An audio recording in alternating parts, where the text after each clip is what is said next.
Welcome to County Report this week. I'm Lorna Virgili. Thank you for joining us. The U.S. Consumer Product Safety Commission is the national watchdog of product safety. Well, their new state-of-the-art testing and evaluation center just opened doors in Rockville.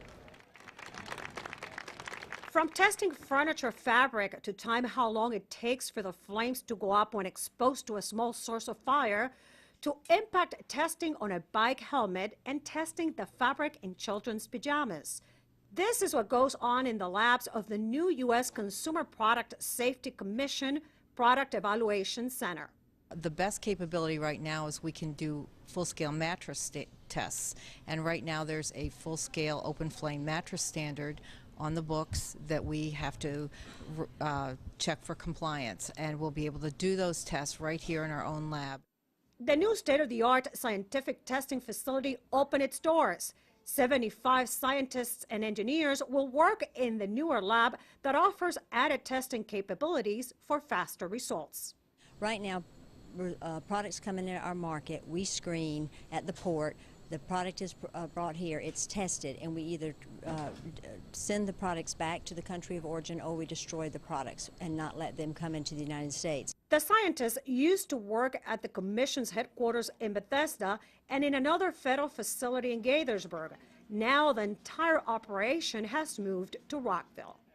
This is a tremendous opportunity for the city. Not only do we bring another science venture into the city, but we bring employment, we bring opportunities for new developments in science.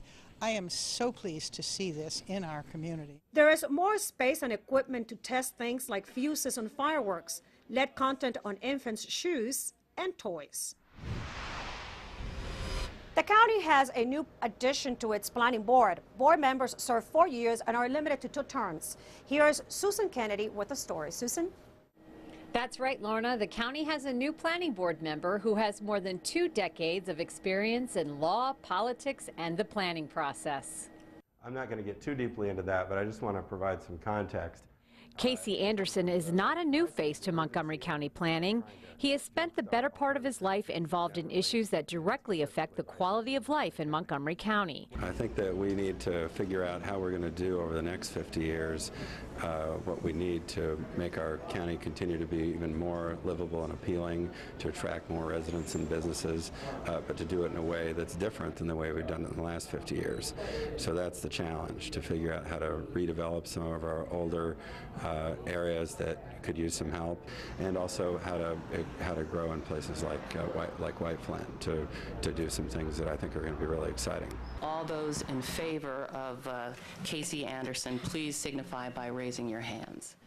Anderson won approval from the council with 7 votes. Congratulations, and we look forward to working with you. Council President Valerie Irvin praised him for his dogged efforts around the county's zoning rewrite and his role in the Woodside Citizens Association. I think you're a fearless fighter for the community. You never shirked from your positions on items that matter so much to so many people who do not have folks like you who will speak on their behalf. You can always wake up in the morning and feel good that you fought the good fight for all the right reasons, and that's why I'm supporting you. Bicycling and making it more accessible is another one of his passions. He says he's committed to making Montgomery a safe, enjoyable biking community. People on bikes like their commutes. Well, I've always felt that bicycles aren't just about my fetish for riding around on 2 wheels. It's about creating communities that are livable.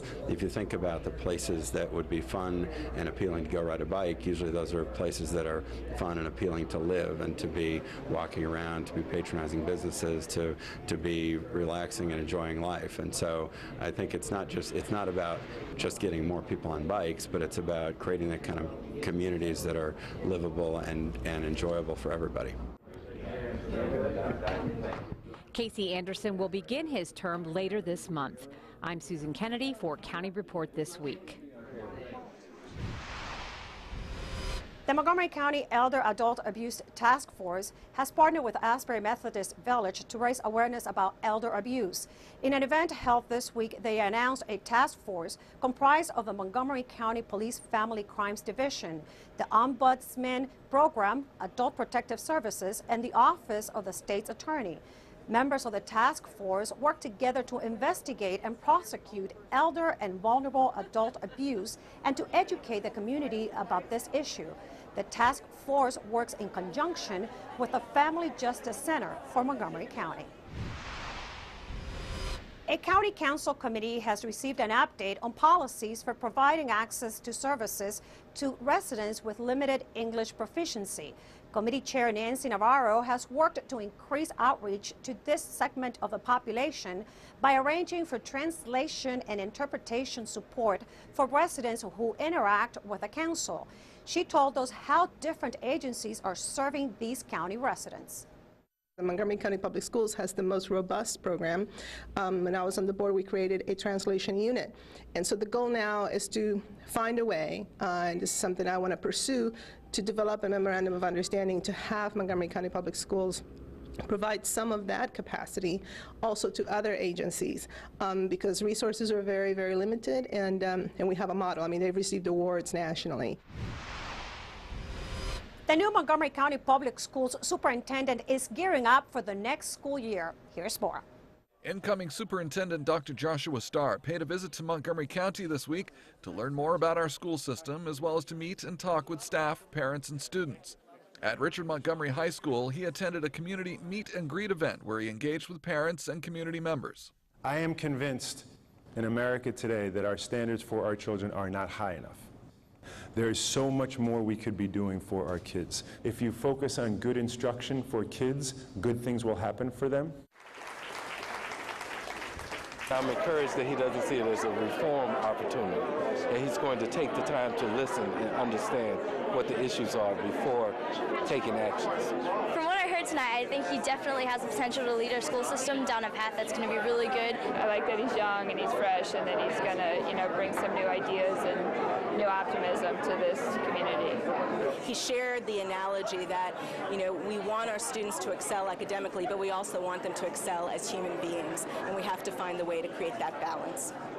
Dr. Starr also gathered with student government leaders to hear about their ideas and issues. Today was a great opportunity for us to share our opinions with Dr. Starr and have him respond to our questions so that we can sort of work to promote a greater future for our school system. Boys and girls, look up here. I want you to meet my boss, Dr. Joshua Starr. What can we say? With visits to Oakland Terrace Elementary School and Newport Mill Middle School, Dr. Starr was able to take in day-to-day operations at MCPS as he observed classrooms and interacted with teachers and staff. It was great for us to be able to show our instructional program. It's been really moving to have someone come in and actually look at the great work that's been done here. There's such a strong and committed, knowledgeable staff here, and educators love to learn. So I want to help, everybody learn and help everybody grow and figure out together how we're going to reach new heights. Dr. Joshua Starr officially takes the helm of the school system on July 1st. A number of county high school athletes were on hand at the council office building this week to receive recognition for winning various local titles. Members of the boys tennis team from Whitman, Wootton, and Churchill High Schools, as well as a member of the Northwest High girls track team, were all present for the honors. Thea LaFond from Northwest received her award from council member Phil Andrews. Thank you very much. This sport has taught me so much. The support system is unbelievable, and truthfully, I don't know what I would do without my coaches and my team that have always pushed me to go farther and beyond, and especially my parents who definitely coaxed me to join a track team instead of being boys basketball manager. Thank you. Thank you very much, Mom. You knew what you were talking about. When we come back, we will have a police update on recent crimes. And we will see what the county is doing to improve pedestrian safety. I'm Rockville 11's Bridget Breuer. Annapolis comes to Rockville when County Report this week continues. History comes alive during Heritage Days weekend, June 25th and 26th. Discover Montgomery County's historical treasures during this free countywide event. The two-day festival offers visitors an opportunity to sample numerous sites representing the history, culture, and natural beauty of Montgomery County. So join us for Heritage Days, June 25th and 26th, from noon to 4 p.m. all over Montgomery County. For more information, call 301-515-0753 or go to www.heritagemontgomery.org. Welcome back to County Report This Week. I'm Lorna Virgili. The District 17 delegation is made up of 1 senator and 3 delegates. They advocate on behalf of the City of Rockville, Garrett Park, and Gaithersburg. The delegation recently spoke at the Rockville Mayor and Council meeting, and Rockville 11's Bridget Boyer has more. Bridget? That's right. The District 17 delegation paid a visit to Rockville's Mayor and Council to give an update on Rockville's legislative priorities in Annapolis. It is the 90-day report because we're in session for 90 days. And I think that this is really something that's somebody who's really interested in all sorts of things would find this very interesting. Rockville's 2011 legislative priorities were restoration of municipal highway user revenues, and there was a partial restoration for which Rockville will receive over $700,000 in FY12. The negligent homicide bill passed, the statewide stormwater management utility failed, but Senator Forehand was able to obtain $20,000 for the renovation of the outdoor bathhouse at the Rockville Swim Center. Delegate Barve, Simmons, and Gilchrist gave their take on the session. It was a very contentious year. The budget, of course, is terrible the way it is across the United States, but we were able to cut spending in a lot of categories and to do it without really hurting municipal governments, and so we're very happy about that. I am a bit of a contrarian, not by design or not by choice, but really by circumstance. I don't think that we've been speaking out against what I think have been poorly developed policies. We need to fund our pensions, which we haven't done in the past. We need to close the structural deficit. We need to stop, frankly, spending money we don't have. I'm for progress, but I'm not for being foolish, and frankly, we've spent out of proportion to our resources. We had a productive session this year. We worked on a number of issues. Of course, the budget was a large issue for the state, the county, the city of Rockville. We made it through another year, but we have large problems ahead of us. But we did solve about 40% of the known problems. So we made some progress, but we know that there's still a lot to do. For County Report This Week, I'm Bridget Breuer. Now we go to Officer Rebecca Innocenti for an update on a Chili's restaurant armed robbery. Officer? Thank you. Montgomery County Police robbery detectives continue to investigate the armed robbery of the Chili's restaurant located on Rockville Pike that occurred on May 26th at approximately 11:40 p.m. 2 suspects entered the restaurant and demanded cash from the employees. 1 employee was assaulted during this robbery. It is an armed robbery. What were they armed with? Yes, 1 suspect was armed with a handgun. The other suspect had a long gun. At this time, can you tell us what they took from the restaurant? I don't know that at this time. All right. Thank you very much, Officer Innocenti. Let's go to Tom Pogue from the county's Department of Transportation for an update on improvements to enhance pedestrian safety in our streets. Tom? Hi, I'm Tom Pogue, Community Relations Manager for the Department of Transportation. Here's an update from Montgomery County. MCDOT has recently completed several projects as part of the County Executive's Pedestrian Safety Initiative. Such investments are intended to reduce the more than 400 pedestrian collisions that occur each year. On Bethesda Church Road at Damascus High School, we installed bump outs and relocated a crosswalk to enhance safety for students crossing the road to reach the retail center. Bump outs narrow the crossing distance and slow motorists through the area. On Scenery Drive, between Golden Meadow Drive and Scepter Ridge Terrace, DOT installed bump outs and pedestrian refuge and traffic calming islands. At the Germantown Transit Center on Aircraft Drive, the traffic lanes were modified so we could install a new crosswalk and refuge island. These were complemented with additional sidewalk connections. And at the Lake Flores Transit Center on Lost Knife Drive, we installed a new marked crosswalk and median crossing. A decorative fence was added in the median to discourage jaywalking. For more information, go to our website at montgomerycountymd.gov/MCDOT. We're working to keep you moving safely. Still to come on County Report This Week, we highlight the importance of reading and showcase an organization that is helping youth excel.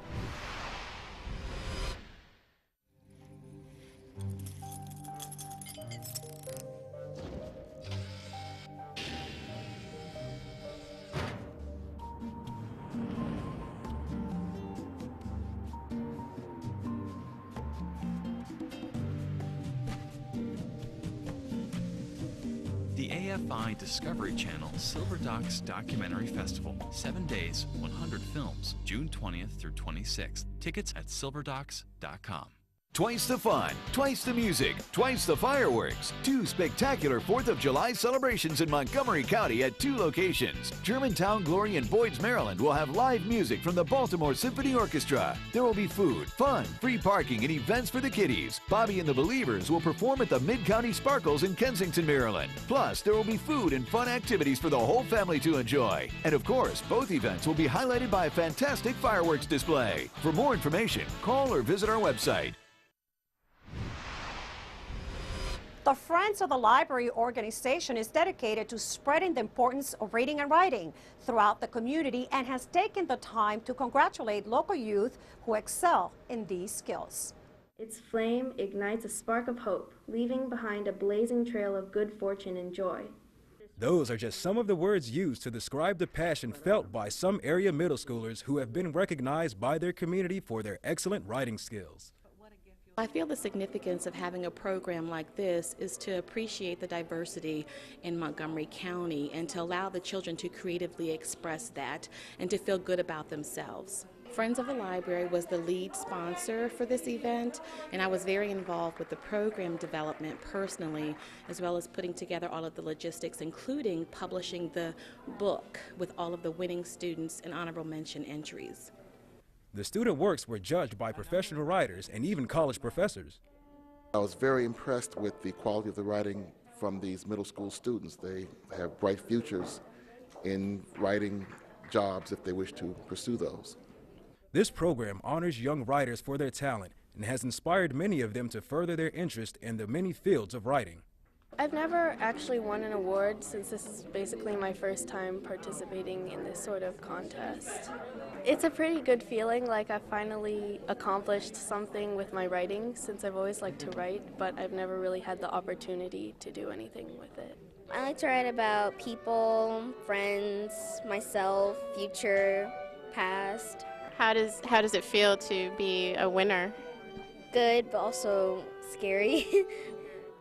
Will this inspire you to do more writing in the future? A lot.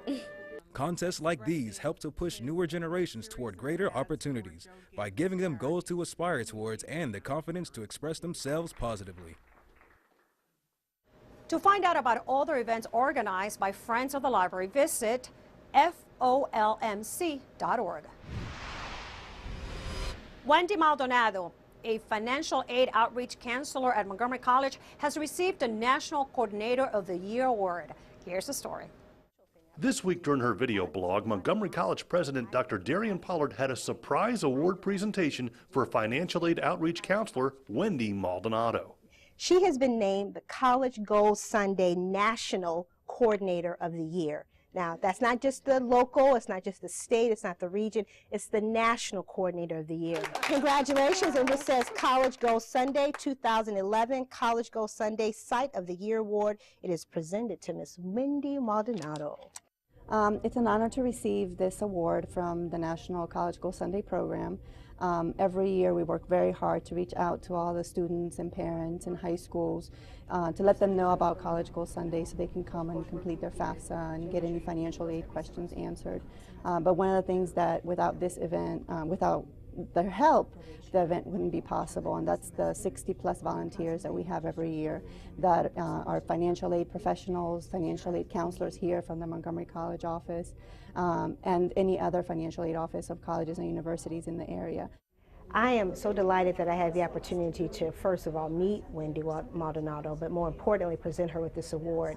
College Goals Sunday, a phenomenal community event where we actually take college into the community by helping families complete financial aid forms, and to have Wendy recognized as the National Coordinator of the Year, I think is phenomenal. When I talk about relevancy and I talk about the fact that I want community colleges and Montgomery College in particular to be relevant, it is doing exactly this type of work, making what we do real to the families and students that we serve, and moreover helping them have access to what we do in this community. So I'm delighted. Congratulations to Wendy. Also congratulations to the state of Maryland that won the state award. But I'm so proud of our people, because our people is what make it work. Congratulations again to Montgomery College's Wendy Maldonado. This week we have a male dog named Jack, and he needs a home. Here's Kathy Stanhope from the Humane Society. Hi, this is Kathy Stanhope with your Pet of the Week at the Montgomery County Humane Society, and I'm here with a cute little guy named Jack Marlowe. As you can see, he's a Jack Russell, maybe Jack Russell mix. He's a terrier. He's about 4 years old. He's a neutered male, and he's just a sweet guy. He's sitting here so calmly. I have never met a Jack Russell sit as calmly as he's been doing. And he's just a nice guy, but he loves to play. His favorite game in the world is fetch. As all Jack Russell Terriers, he loves to ride in the car. He's just high energy most of the time. He'd make a good walking companion or even a good running companion. And like I said, he's just full of energy when he's not being very calm. And it's very nice to have a dog that can calm down when you want him to. So come down to the Humane Society and meet Jack. And remember, if you adopt someone like Jack, you're saving 2 lives. You're taking home the dog, Jack here, and you're making room for another dog at the shelter, so we can really save 2 lives. And you adopt a dog rather than buy one, you'll just feel so much happier. You'll know exactly what you're getting. You'll just feel so good, and think how good a dog like Jack will feel if you take him out of the animal shelter. So give us a call at 240-773-5967 or visit us on the web at mchumane.org. Or come on down to the animal shelter and meet Jack or another dog just like him, and you will definitely go home with your new very best friend. Coming up, theater lovers cannot miss this 1960s production. And we will take you to a metro station to check out some inspiring art. We'll be right back. We're open is the catchphrase for a new marketing campaign that's been launched by the county to attract visitors and generate revenue during the 2011 U.S. Open. With the goal of pumping money into the local economy, the campaign promotes the use of a discount card for restaurants, hotels, and other businesses. This will help us to drive businesses and to make certain that people understand that we are in fact open and that you can get discounts throughout the county. You can register to receive that discount card at visitmontgomery.com. Welcome back to County Report This Week. I'm Lorna Virgili. This month, ArtStream brings to the Asbury Methodist Village Rosboro Theater 2 new productions set in the 1960s. If you want to take some acting lessons or improv lessons, you want to watch me. Scene. Your heart is trapped in a box. More emotion. Obi, your character's feeling a lot. Show it with your body. Show it with your voice. Try it again. Well, Nicolette, maybe they shouldn't get their acting lessons from me. You want to come to ArtStream, where their mission is to create opportunities for individuals traditionally underserved in the arts. The DC area's inclusive art organization, ArtStream, is revisiting the 1960s with 2 new musical plays running in Gaithersburg this month. Yes, my show is called The Good, the Bad, and the Money. It's a Western, if you couldn't tell. And it's an original show with original music set in a small town called West USA. And something bad happens when some hoodlums and outlaws come into town and stir up trouble. People should expect some fun, rip-roaring entertainment when they come see The Good, the Bad, and the Money. ArtStream is unique because it is the only organization in the Washington, D.C. area committed to bringing the healing and joy of acting to individuals and groups with disabilities. What I like about ArtStream is the, like fun, hard work. Director of that 60s play, Nicolette Stearns, also an ArtStream founder, says the 1960s were a powerful and artistic time focused on people. We decided that we wanted to set our play in 1969 right before Woodstock, and we found that it was so cool because a lot of the actors would say that they thought that this was really like a metaphor for civil rights, that they felt like the 60s in particular, the hippie generation, the feel of that was inclusive. If you're really into what we do, come volunteer. I'll definitely put you to work, and I'll warn you, if you come work for ArtStream and you volunteer, you'll never leave. For more information about ArtStream or upcoming productions, visit their website at art-stream.org. For those who enjoy gardening tomatoes, think containers. Turns out that the plant is perfect for containers. Here are our friends at Brookside Gardens. Hi, I'm Leslie McDermott with Brookside Gardens. Summer's right around the corner, and that means now's the best time to get your vegetable garden going. And the great thing is, you don't have to have a lot of space to still have vegetables this summer. If you only have a small space, like a patio, a deck, or a balcony, you can still do container vegetable gardening, like this wonderful patio tomato that I have here. And this is one of the easiest plants to put on your deck or patio. We're going to take it out of the pot and put it into soil.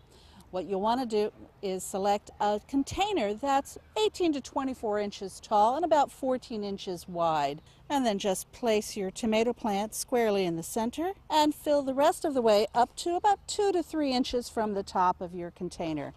Some important things to remember are that your tomato is going to want nice, sunny, hot weather. So you'll want to find a sunny spot for it. And the key to having good tomatoes is to have it evenly watered. So you should let water run through your container, I would say at least every week, to make sure that your tomato plant is moist but not soaking. And it's best to water the tomato plant in the afternoon or early evening, giving it enough time to dry off before nightfall. So once you have your tomato plant firmly in place, in about 60 to 70 days, you'll have one of these beautiful tomatoes. Metro Rail riders can now view art at the Tacoma Park station. A colorful mural now adorns one of the walls.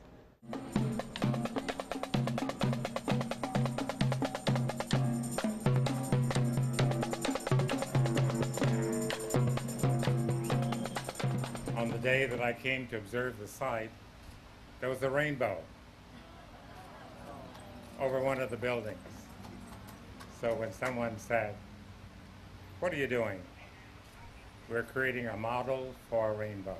I've never been on a project, and we've done 40 of these before, where pedestrians walking by, whether it was a beggar or a CEO in a suit or children, didn't have some sort of smile or positive comment. We had political leaders here from the District of Columbia and political leaders from Tacoma Park. This is what brings people together. You know, whichever side of the line you live on, the DC line or the Maryland line, there are people who will come from both. It'll just really be helpful in continuing to bring the Tacoma DC community and Tacoma Park, Maryland communities together around our common metro area, our common commercial area, and our common interest in the arts. Oh, it's beautiful. I think it's going to help the whole community. I think it's going to do a lot for all of us here. Art and light and beauty, I shall not be moved, just like a tree that's planted by the water. For Metro, I'm only one of many. That's because there are many stops, many windows, and many of you. So, here it is. A model for a rainbow. Thank you.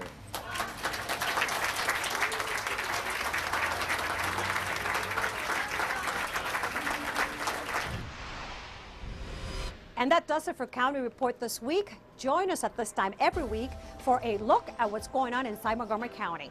I'm Lorna Virgili, and I thank you for watching.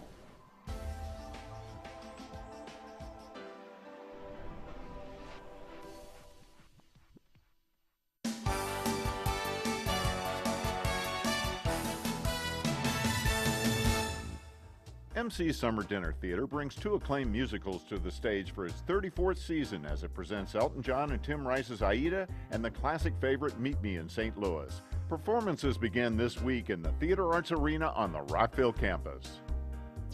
MC received the Workplace Excellence Seal of Approval for the 7th straight year, the Health and Wellness Trailblazer Award for the 6th straight year, and the Eco Leadership Award for the 2nd time.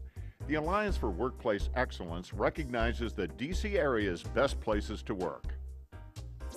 Big news for MC basketball. Men's basketball returns to the Tacoma Park Silver Spring campus with the appointment of Chris DeFelice as head coach. And James Bryson has been named men's head coach on the Rockville campus.